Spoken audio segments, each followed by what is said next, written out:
या उसी को मिलेगा कालिया। हम सफेद कुर्ता पहन लेते हैं ना तो लगता है जैसे बतासा में चिमटा घुसा हुआ है। अरे यूपीएससी ना खखोर के पूछता है कुछ हो। अब जैसे किसी को कह देंगे मामा जी तो आराम से समझ में आ जाएगा। कहेंगे हमारे बाप के सार तो कहेंगे कौन सी बोल रहा है बाप के सार। अरे मामा जी को ही बोला जाता है बाप के सार। Nice nice. तो वही ऐसे पूछता है। भूगोल वालों ने ये दोनों का नाम अलगे रख दिया। हम तो आपको धाए दे बता दिए थे। आप में से कितने अच्छे से आप बता दिए कि एक में कि दो में। लेकिन यही क्वेश्चन यूपीएससी पूछा था और आधा लड़का गलती ठोक के आया था। क्या पूछा था पता है कि ज्यादा ठंडा टुंडरा में पड़ता है कि टैगा में। अब लड़का पगला गया टुंडरा टैगा कौन ची होलो रे भाई।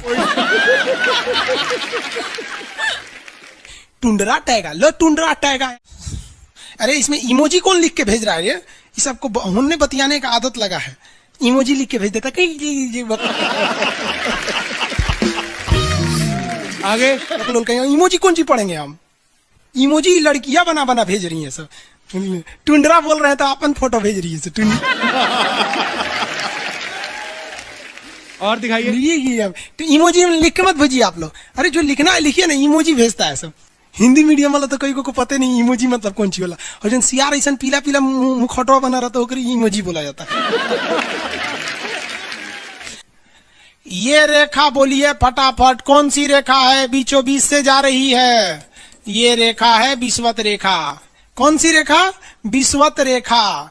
हमारा प्यारा भारत ये रहा हमारा सारे जहां से अच्छा। ये हमारा हिंदुस्तान उत्तरी गोलार्ध में है। Northern hemisphere of the earth. ये हमारा कौन सी रेखा? विषुवत रेखा। अरे ये क्या हो गया यार? टेक्निकल आदमी नहीं है हम। या नौटंकी कर रहा है। रेखा पे जितने देश है ना वहां के लोग एकदम मंगरैला की तरह काला होते हैं सब। आगे इतना भयानक काला होता है सब कि उनको देखकर हिंदुस्तान का अगुआ भाग जाएगा। दुल्हन की तो बातें छोड़िए। लेकिन जितना सुंदर लड़की होती है सब ना बहुत सुंदर लड़की वो देखिएगा जब टेढ़ा लड़का पसंद करती है सब। सुंदर लड़की को बुद्धि पता नहीं कहाँ होता है। एक्चुअली भगवान जो है ना सुंदरता बनाए। देखिए अगर किसी चीज में समय देंगे तो दूसरे चीज से समय काटना पड़ेगा। तो भगवान जिसको सुंदर बनाया ना खूब सुंदर तो उसको कुछ ना कुछ कहीं ना कहीं से समय काट लिया। तो जो बुद्धि बना रहा था तो बुद्धि काट लिया। तो जितना देखिए जितना सुंदर लड़की की रहेंगी सर अजबे सबसे फसल रहती है सर। एकदम खौराइल रहेगा खूब सुंदर लड़की लेके घूमेगा। आप देखिए ना एकरे देख लीजिए ऐश्वर्या राय को कोना से बिया की अभिषेक बच्चन। बताइए हम लोग उस टाइम खा लिए थे लोग। और दिखाइए। हाँ अजब हाल है भाई। तो वही हो गया। तो यहाँ पे जितना मिलेगा सब ना सब का सब मिलेगा सब काला काला। और हिंदुस्तान में जो बनेगी आलिया उसी को मिलेगा कालिया। यहाँ कश्मीर में खूब ठंडा कश्मीर की कली वाह वाह समझा गया। वहां कोई फेयर एंड लवली की जरूरत नहीं है। कश्मीर के लड़का लड़की सब गोरे होते हैं लोग। और नीचे दक्षिण भारत में देखेंगे तो सब झौंसल मिलता है सब। कुछ कुछ हीरोइन गोरी हो जाती है सर। अब बाल्टी में सोचो फेयर एंड लवली घोर के उसमें नहा लेगी तो गोर ना हो जाएगी सर। सब भूगोल का नियम काम नहीं करता है यहाँ पर समझ में कि नहीं आ रहा। तो साउथ के लोग काले क्यों होते हैं? अब भैया साउथ वाले लोग बुरा नहीं मानिएगा। और काला होना बुरा क्या? हम खुद काला है। हम क्या दूसरे को बोलेंगे? हम सफेद कुर्ता पहन लेते हैं ना तो लगता है जैसे बतासा में चिमटा घुसा हुआ है। आपको फिर बताए ना जितना काला रहता है उसको कैसा मिलती है सब। हाँ चलो ध्यान से देखो इधर। यहाँ समझिए। आप समझ में आया कश्मीर के लोग गोरे काय होते हैं? अच्छा कश्मीर से तो ज्यादा गोर चाइना वाला होगा सर। ओसे गोर तो रूस वाला होगा सर। ऐसे रूस वाला को देखेंगे ना व्लादिमीर पुतिन को देखिएगा तो लगेगा जैसे छीलल मुर्गी है। अंग्रेज सबको ऐसे कर देता है सो तो खून दिखने लगता है यहाँ पे लाल लाल। समझा कि नहीं? क्या भूगोल कितना इजी है ना? इजी नहीं है। बकलोल कहेंगे इजी नहीं लग रहा है इसको। सुतल है। आगे बढ़े तो जितने लोग विषुवत रेखा के करीब वाले हैं वो होंगे काले, बीवी में रहेगी गोरी। और जो ये कोई भूगोल का नियम नहीं है रे भाई। और दिखाइए। बस खत्म। टफेस्ट एग्जाम है इंडिया का यूपीएससी, उसकी 2.5 लाख की फीस को हम 7,500 में कर दिए। बहुत बढ़िया, बहुत बढ़िया, वेरी गुड। ऐसे हम लोग को लगता होगा 7,500 बहुत कम है। एक लड़की ने कहा कि सर शाम वाले बैच को ना मॉर्निंग में कर दीजिए। हम कहे बाबू तो इतना सबके इंडिविजुअल से तो बैच ट्रांसफर नहीं, तो क्या प्रॉब्लम है? उसने कहा ना शाम में हमको दूसरे के यहाँ बर्तन मांजने जाना होता है। एक लड़का बेचारा नदी से बालू निकालता था और वो बालू को भरता था, फिर नाव बालू को किनारे लेके बेचती थी और वो बालू भरता था, उससे मेरी फीस ले आया। हमारा हाथ कांप गया, हम कैसे फीस ले लेंगे यहाँ पर। उसी दिन हमने ये प्रण लिया था कि भारत का कोई भी बच्चा उसके सफलता में पैसा उसकी बाधा नहीं बनेगी, चाहे उसको जितना भी पढ़ना रहे।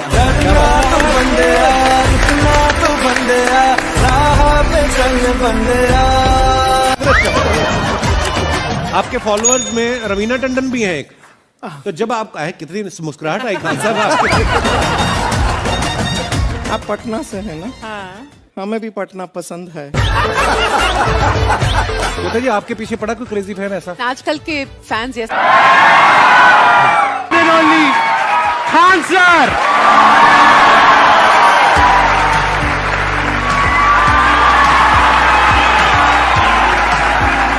क्या हाल चाल जी, कैसे हैं आप? सीरियल तो और ससुरा चौपट रहता है। देखो सीरियल में समझे में नहीं।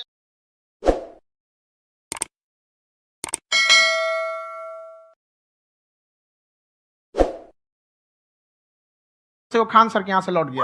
क्या बात है।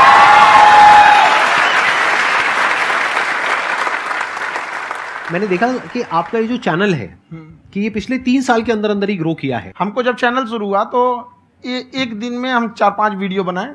एक हमको कुछ आता, आज भी नहीं आता इतना, तो हम देख के कैमरा उमरा तो हम कंफ्यूज हो गए, बाप रे। तो हम एक ही दिन में वीडियो शूट किया, पढ़ाने वाला टॉपिक था हमको। उसके बाद कभी वीडियो नहीं, 6-7 वीडियो एक ही बार शूट कर लिए। और एक जो थे जिनका कैमरा वगैरह था, मेरे पास कैमरे भी नहीं थे उस टाइम, और कैमरा 35,000 का था, तो 6 महीना इसी में लग गया। जो 35,000 इसी में फंस जाएगा। तो उनके कैमरे से शूट किए, उन्होंने कोई चार्ज लिया, उसके बाद हम छोड़ ही दिए। लॉकडाउन लगा तब हम कहें आप कैसे पढ़ाएंगे? वो तो 1 दिन 2 दिन करते करते अचानक लंबा हो गया। तब हमको याद आया कि ओहो मेरा एक चैनल भी है वहाँ पे। तो उस समय उस पर लगभग 30,000 सब्सक्राइबर हो चुके थे।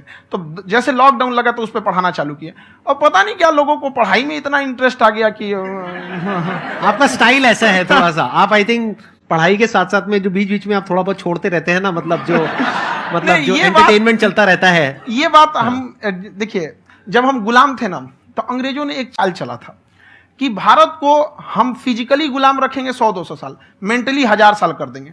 उन्होंने पढ़ाई का मॉडल चेंज कर दिया। उन्होंने ऐसा डिजाइन किया कि ये टीचर की रिस्पॉन्सिबिलिटी है, वो पढ़ा के चला जाए। टीचर की रिस्पॉन्सिबिलिटी यहां खत्म नहीं हो जाती है। पढ़ाना तो कोई भी पढ़ा सकता है, टीचर की इससे बड़ी रिस्पॉन्सिबिलिटी होती है उसे समझाना। वो समझा कि नहीं समझा।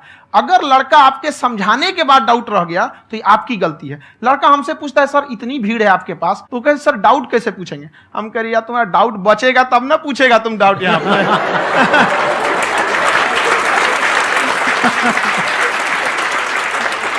कॉन्फिडेंस नेक्स्ट लेवल है आंसर का, मानना पड़ेगा। और शायद यही वजह है इनकी जो ग्रोथ है उसका। किसी ने शायद सपने में भी नहीं सोचा होगा कि पिछले 2 साल के अंदर अंदर जो आपके चैनल की ग्रोथ हुई है, जैसे आप खुद ही बता रहे हैं कि लॉकडाउन के टाइम पे आपके 30,000 के करीब सब्सक्राइबर्स थे, आज की डेट में 17 मिलियन है। और मेरा एक क्वेश्चन और है, इससे पहले कि ऑडियंस में से आपसे कोई क्वेश्चन पूछे, कि कई बार आप ऐसे भी टॉपिक्स टच करते हैं जो थोड़े से कंट्रोवर्शियल हैं या थोड़े से सेंसिटिव हैं, जिसके ऊपर बात करने की हिम्मत आई थिंक बहुत ही कम लोगों में है। तो आपको कभी ये नहीं लगता है कि कहीं ज्यादा तो नहीं हो रहा है, इसको थोड़ा रोक देते हैं, थोड़ा कम कर देते हैं? क्योंकि कोई लाइन ही नहीं है वैसे तो बोलने को, तो आप कुछ भी बोल दो, कितना भी बोल दो।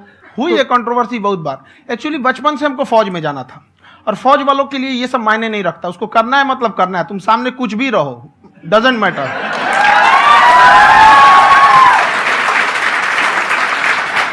और मैंने YouTube पे देखा कुछ वीडियोस में कि आपका जो इंस्टीट्यूट है वहां पर आज से कुछ साल पहले कुछ बम गिरे थे। हाँ, कुछ गिरे थे, कुछ तो बहुत सॉलिड जगह गिरा था, फटा नहीं वो। मतलब आपके आसपास? हाँ, बम को भी पता है कि टीचर की इज्जत किया जाता है।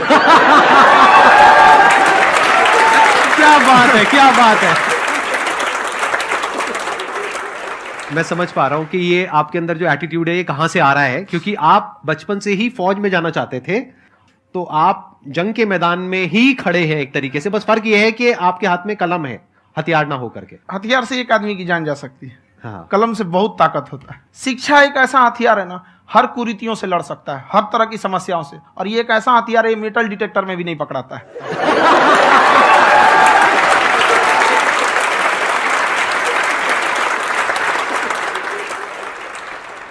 मेरा क्वेश्चन ये है कि अभी प्राइवेट ऑर्गेनाइजेशंस में पीटने का, पनिशमेंट का ये सिस्टम जो है खत्म हो गया है। हम आपके वीडियो में देखे हैं सर कि आप एक बड़ा सा रोल रखे रहते हैं, पुलिस वाला लाठी है वो, पुलिस वाला लाठी है, और स्टेज पे बुला के बच्चों को उसी से धुनाई शुरू कर देते हैं मस्त एकदम से, है ना।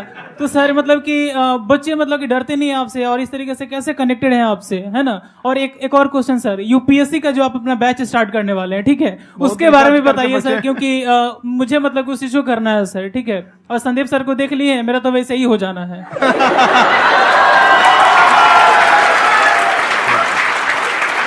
क्या हो जाना है? मेरा पूरा कंप्लीट करो। I'll be an IAS officer next year because I have seen you, sir. My day is like complete, sir. All the best. Thank you so much, sir. Thank you. पूरा बोला करो। Thank you. देखिए, लड़कों को जहां तक पीटने की बात है, जब पढ़ाने की बात आएगी तो उसको हम पूरे बेहतरीन ढंग से पढ़ाएंगे। लेकिन जब सजा देने की बात आएगी ना, तो वो भी बेहतरीन ढंग से होगा। ऐसा थोड़ी होगा कि बस एक ही चीज बेहतरीन ढंग से होगा।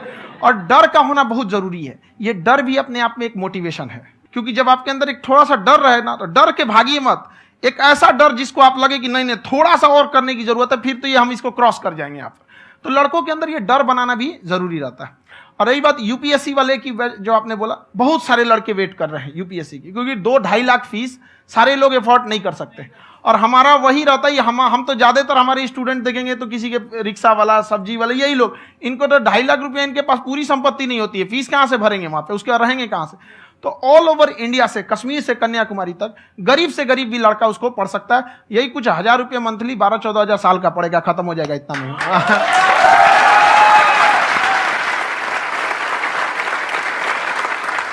ये जो डंडे वाली बात इन्होंने कही, ये सच है? मतलब आप सच में एक डंडा रखते हो? पुलिस का ही है वो।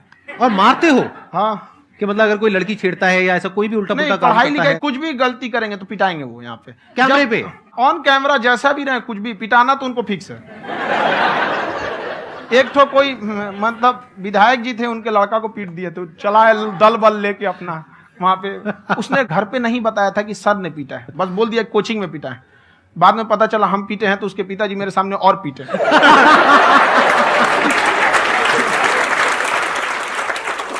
सर, आपका सबसे बड़ा डर क्या है, आप दोनों का? फौजी को डरे नहीं लगता है, बाकी अब सर से पूछिए। आज के सेशन से पहले कोई डर नहीं था, लेकिन अब मुझे इनकी डंडे वाली कहानियां सुन करके डर लग रहा है कि कहीं मैंने गलती से कुछ बोल दिया और इन्होंने कहीं पीछे कुछ रखा हुआ है, और यही आ करके अगर इन्होंने मेरी पिटाई कर दी तो बहुत बुरा हो जाएगा। तो इसलिए हमको थोड़ा डर लग रहा है।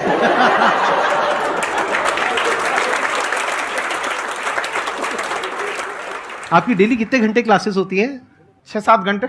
अभी भी खुद ही करते हो आप? हाँ, हमारे स्टाफ परेशान रहते हैं। हम 1:30-2 बजे सोते हैं, सुबह 6 बजे उठ जाते हैं, परेशान रहते हैं। अरे इतना क्यों करते हो, है ना? कभी तो उनको भी साथ साथ लगना पड़ता है ना। उनको साथ साथ लगना पड़ता है। हम जग गए तो कोई सोया थोड़ी रहेगा, परेशान रहते, दिन में सोते ही नहीं है बेचारा, कहीं कहीं जाके सोते रहता है। तो हम सीट बांध दिए कि भाई तुम इस समय सो जाना, तुम इधर सो जाना। आपकी शादी हो गई या नहीं हुई अभी? मेरी खुशहाली देख के आप आइडिया लगा सकते हैं।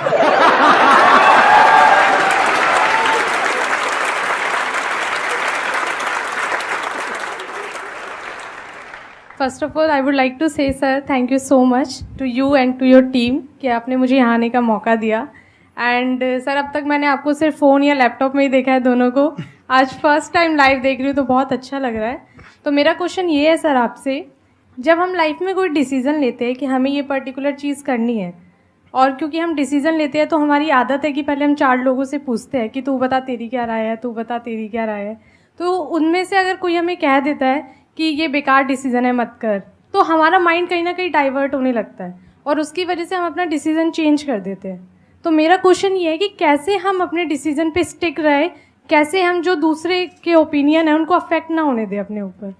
दूसरे से सलाह लेने से पहले एक बार खुद उस पर रिसर्च कर लेना चाहिए, ताकि आप सामने वाला क्या सलाह दे रहा है आपको समझ में आना चाहिए। यहाँ पर ऐसा नहीं है कि कई बार ऐसे होते हैं कि दूसरे वाले को एक्सपीरियंस होता है, तो अगर आपको पहले से आइडिया है, उसके बारे में आप बेहतरीन ढंग से रिसर्च किए हैं कि क्या इसमें प्लस पॉइंट है, क्या निगेटिव है, उसके बाद आप किसी से सलाह लेने जाइए। ये नहीं कि मन में आया सीधा बताओ, गड़बड़ा जाएगा। तो वहाँ पे पहले आपको R&D करना पड़ता है, समझ में आया कि नहीं। और जिंदगी हो या गाड़ी, जीतेगा वही जो टाइम पे गियर चेंज कर रहा है। तो डिसीजन चेंज करना बहुत ज्यादा गलत नहीं है।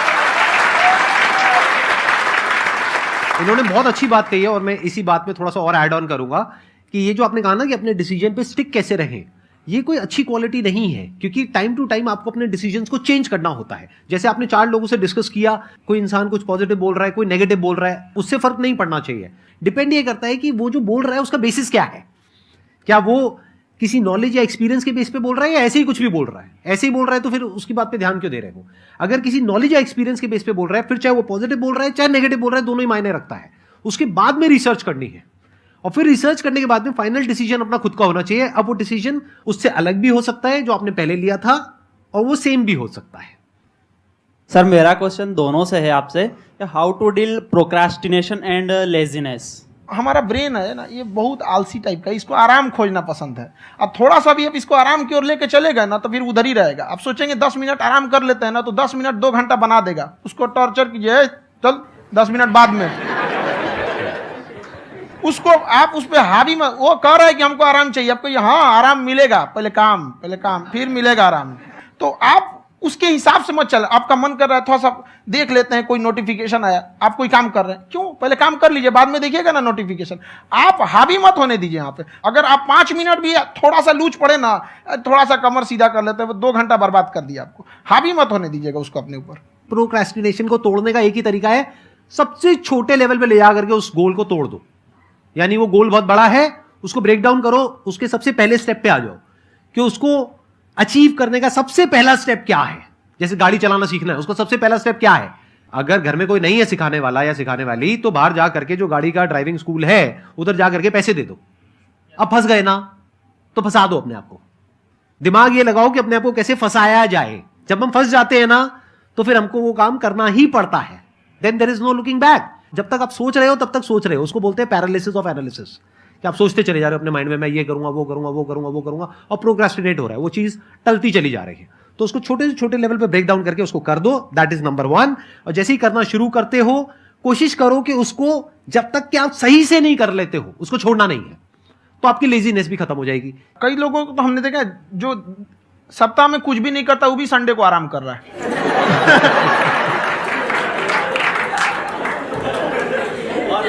वैसे कहा भी जाता है कि अगर कोई काम आपको करवाना है ना, तो ऐसे किसी इंसान को दो जो बिजी है। हाँ। ऐसे आदमी को मत दो जो खाली है। ये परफेक्ट एग्जाम। किसी को भी आप देखिएगा जिसको आप कहते हैं कि मतलब थोड़ा ठीक ठाक आप समझते हैं कि नहीं ये बहुत आगे निकल, वो एक काम को खत्म करने के बाद कभी आराम नहीं करेगा। एक काम खत्म हुआ उसको लगेगा हाँ एक खत्म हो गया, अब दूसरा करना चाहिए। और वही जिसको देखिएगा एक खत्म हो गया और आराम करना चाहिए, कभी नहीं, लाइफ में आखिरी सांस तक।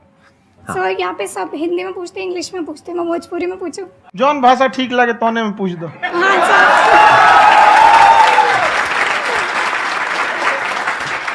सर ये पूछे के चाहते नहीं कि जैसे हमने के पढ़ाई करी नहीं सर, तो कभी कभी डेली टारगेट्स जो होला वो कंप्लीट ना होला।